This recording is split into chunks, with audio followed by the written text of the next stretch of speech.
Ever wondered how to infuse your photos with an intense, fiery red glow that captivates and commands attention?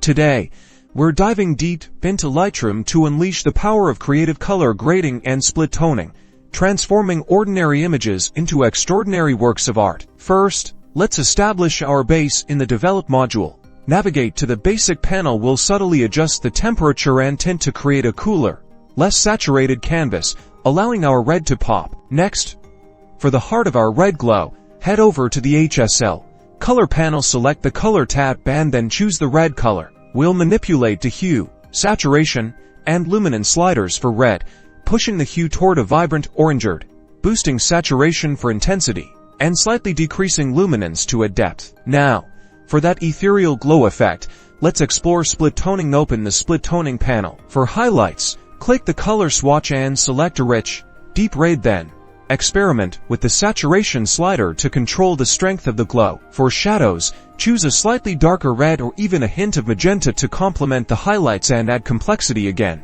adjust the saturation to taste. And there you have it, a captivating red glow achieved with precision and flair. This technique is perfect for low-light photography, conceptual art, or any time you want to infuse your images with a powerful, artistic statement.